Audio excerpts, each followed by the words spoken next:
जय श्री कृष्णा। प्रिय मित्रों, ये कहानी एक ऐसे परिवार की है जो अत्यंत धनवान एवं सक्षम होने के बावजूद भी सिर्फ अपने स्वभाव की वजह से गरीबी की कगार पर खड़ा हो गया एवं उनका परिवार तिनकों की तरह बिखर गया। अगर आप भी अपने परिवार में खुशियां चाहते हैं तो इस कहानी को समझने का प्रयत्न करें एवं इस कहानी में बताई गई 7 बातों पर जरा विचार अवश्य करें ताकि आपके जीवन में भी कोई ऐसी परेशानी नहीं आए जो लोगों के द्वारा हमें दी जाती है। प्रिय दोस्तों, आज का विषय है बुद्धिमान व्यक्ति ये 7 बातें किसी को नहीं बताते। तो अब कहानी शुरू करते हैं। एक गांव में बोलाराम नाम का एक युवक रहता था। जैसा उसका नाम था वैसा ही उसका स्वभाव था। बोलाराम एक सीधा साधा युवक था। जैसे लोग उसे कहते वैसा ही वो करता था और जो भी उसके दिल में बात होती वह बिना सोचे समझे किसी को भी बोल देता। बोलाराम अत्यंत भोला था, परंतु उसकी आर्थिक स्थिति बहुत अच्छी थी। उसके पिता के पास काफ़ी संपत्ति थी एवं जमीन जायदाद भी थी। बोलाराम की तरह उसके माता पिता भी अत्यंत दयालु एवं भोले स्वभाव के थे। अतः उनके इसी स्वभाव के कारण लोग उनका गलत इस्तेमाल करते थे। गांव के लोग उन्हें बिना कोई कारण अपनी मजबूरी बताकर उनसे पैसे उधार लेते थे, परंतु जब लौटाने की बात आती तो भांति भांति के बहाने बनाकर बात को टाल देते थे। एवं बोलाराम के माता पिता भी अपने शांत स्वभाव के कारण उन पर पैसे के लिए कोई जोर जबरदस्ती नहीं करते। बोलाराम के माता पिता उसकी शादी कर देते हैं, परंतु बोलाराम की पत्नी थोड़ी अहंकारी एवं ज़्यादा नखरे वाली होती है एवं वह अपनी मर्जी से खुलकर खर्चा करती तथा सभी घरवालों को अपने वश में करके रखती थी। लेकिन फिर भी बोलाराम अपनी पत्नी से अत्यंत प्रेम करता था। वह अपनी पत्नी की प्रत्येक इच्छा को पूर्ण करता था और अपने मन की हर बात कह देता था।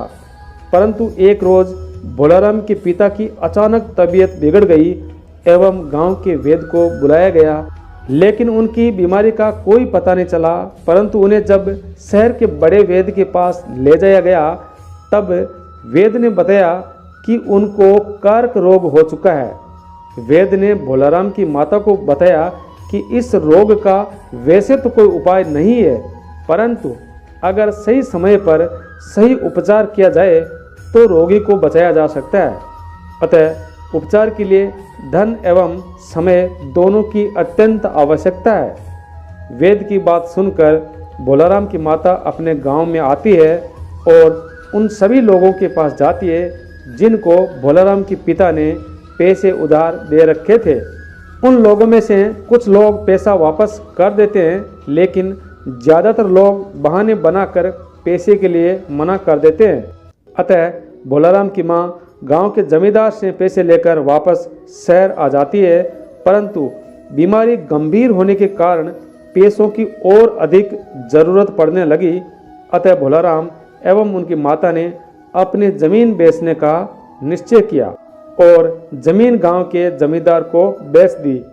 परंतु इतना खर्चा करने के बावजूद भी बोलाराम के पिता की तबीयत और अधिक खराब होने लगी थी और लगातार बीमारी के इलाज के लिए बोलाराम की पत्नी एवं उसकी मां ने अपने गहने भी बेच दिए।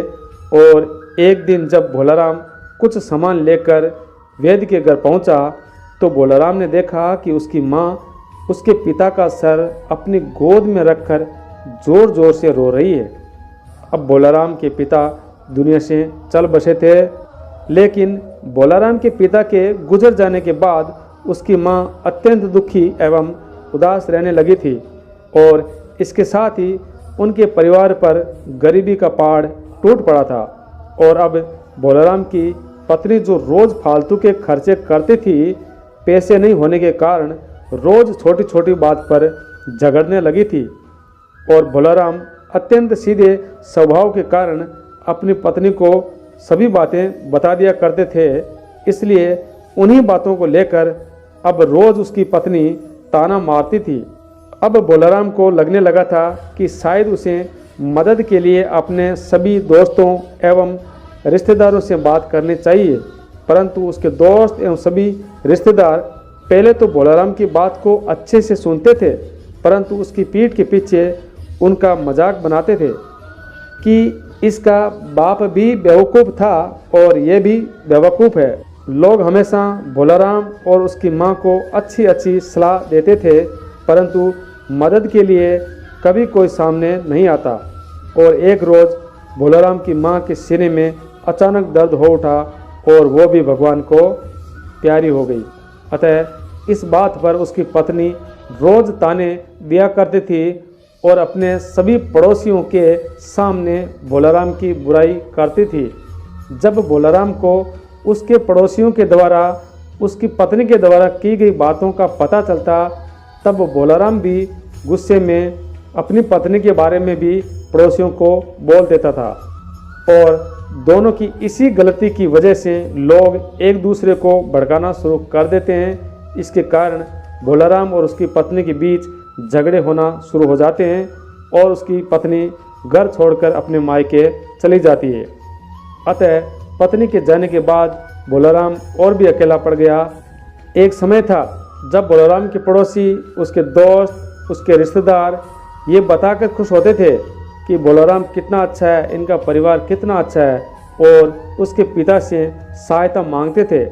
और आज वही दोस्त है, वही लोग है, वही रिश्तेदार है, बोलाराम को पागल बोलकर उसका मजाक बनाते हैं। अब बोलाराम का जीवन अत्यंत कष्टों से गुजर रहा था, परंतु एक रोज़ बोलाराम के गांव में एक प्रसिद्ध एवं ज्ञानी महात्मा आते हैं और बोलाराम महात्मा के पास पहुंच जाता है और उनके चरणों में गिरकर रोने लगता है। महात्मा बोलाराम के सिर पर हाथ फेरते हुए उसे प्यार से शांत होने को कहते हैं एवं बोलाराम से उसके दुख का कारण पूछते हैं और बोलाराम अपनी सारी कहानी महात्मा जी को सुनाता है। बोलाराम की सभी बातों को अच्छी तरह से सुनकर एवं समझने के बाद महात्मा जी कहते हैं, तुम्हारी इस हालत का कारण कोई और नहीं है, बल्कि तुम्हारा एवं तुम्हारे माता पिता का हद से ज़्यादा सीधा होना एवं अपने परिवार की बातों को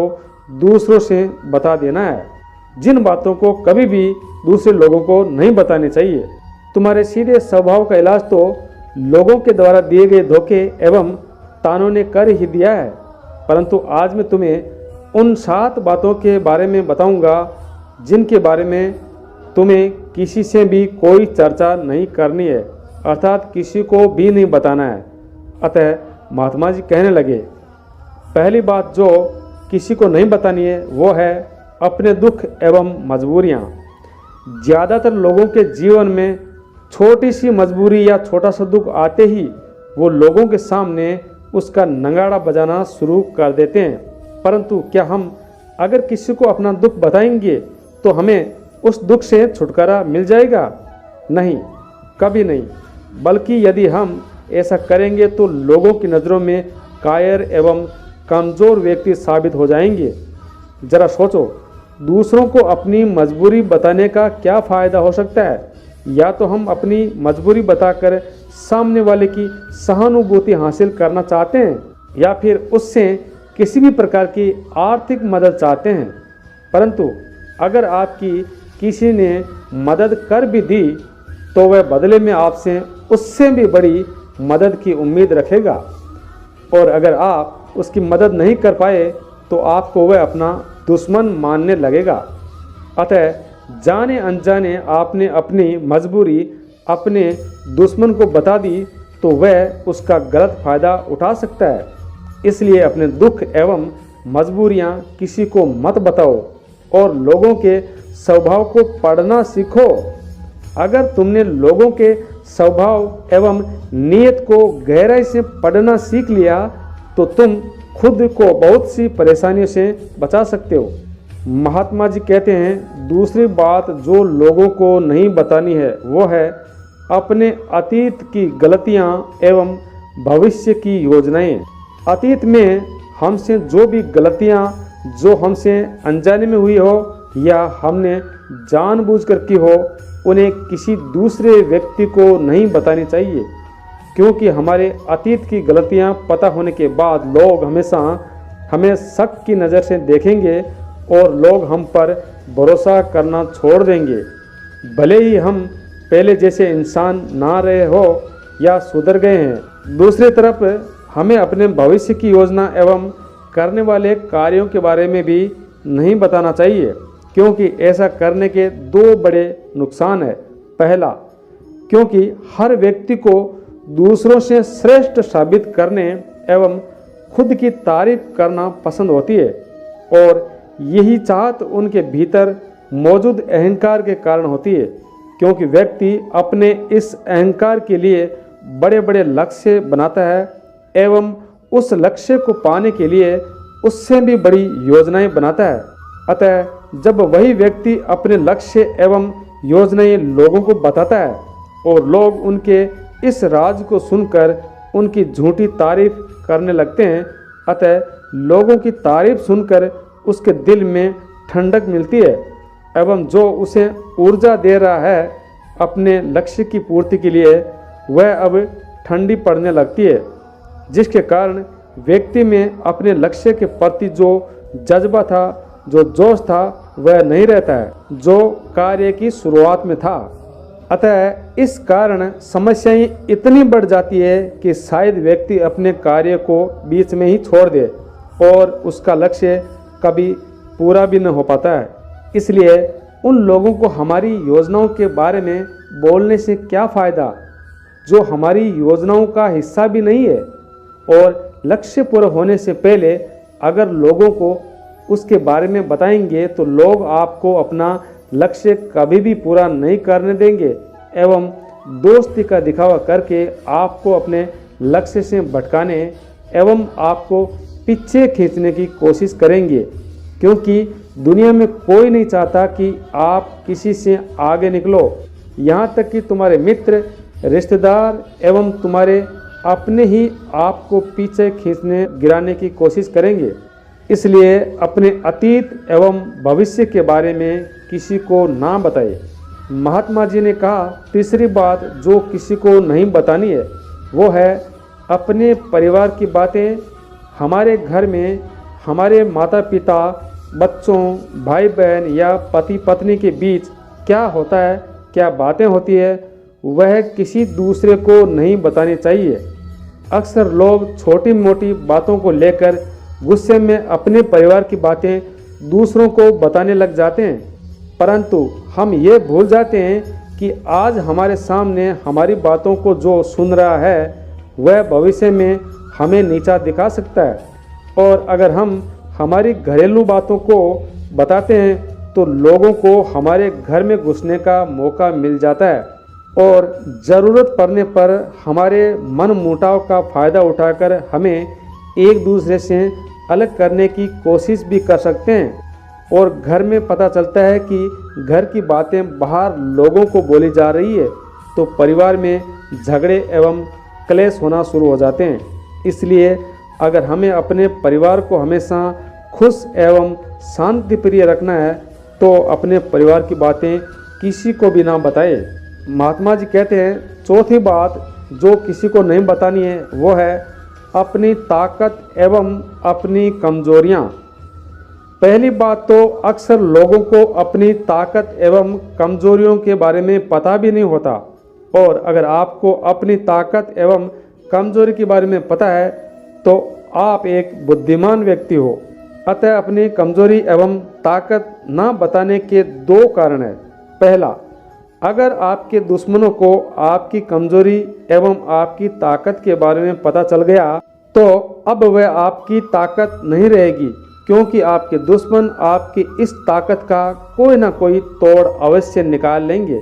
और लोगों को आपकी कमजोरी पता चल गई तो वह आपसे कोई भी जायज़ या नाजायज़ बात को मनवाने के लिए आपकी कमजोरी को ही निशाना बनाएंगे और आपको मजबूर होकर हमेशा उनका साथ देना पड़ेगा।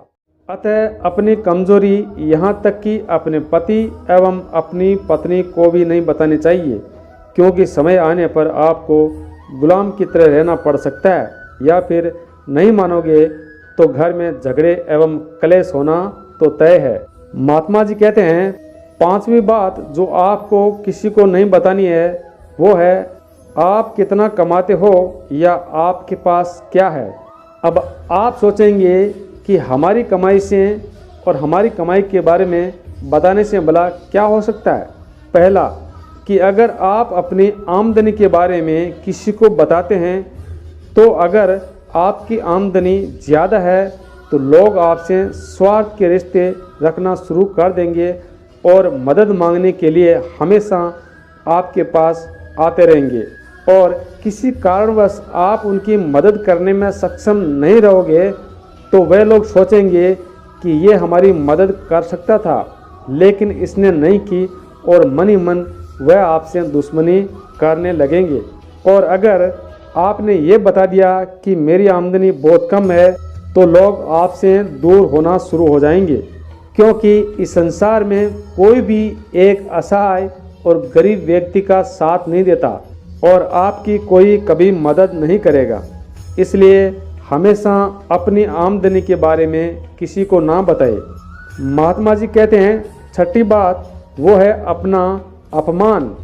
अगर आपके जीवन में कभी आपका अपमान हुआ है तो अपने इस अपमान के बारे में कभी किसी को ना बताए, यहाँ तक कि अपनी पत्नी को भी नहीं, क्योंकि तुम्हारी पत्नी शायद उस वक्त आपका साथ देगी मगर बाद में कभी भी कुछ होने पर बात बात में आपको ताना मारेगी।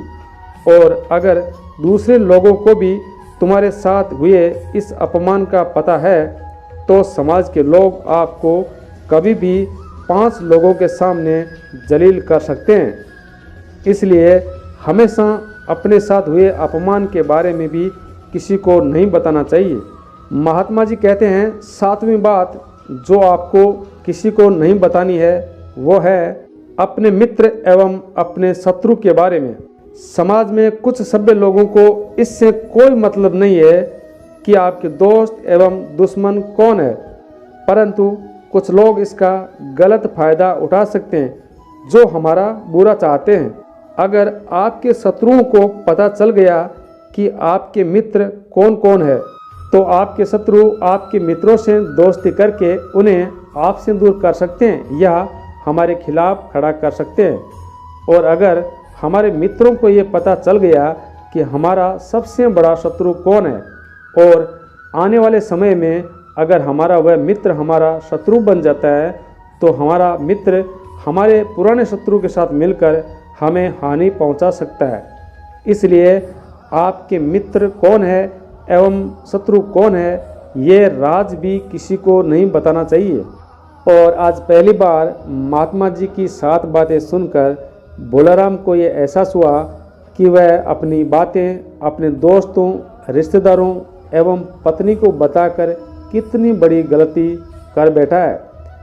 परंतु उस समय महात्मा जी के सामने ही बोलाराम ने मन ही मन ये निश्चय किया कि आज के बाद वो अपने जीवन की कोई भी बात, कोई भी राज किसी को नहीं बताएगा, चाहे कोई भी हो, और एक जिम्मेदार एवं आदर्श व्यक्ति बनने का प्रयत्न करेगा। दोस्तों, अगर आपको अपने जीवन में सफल होना है एवं अपने परिवार को खुश रखना है तो आप इन 7 बातों पर अवश्य ध्यान दें। धन्यवाद।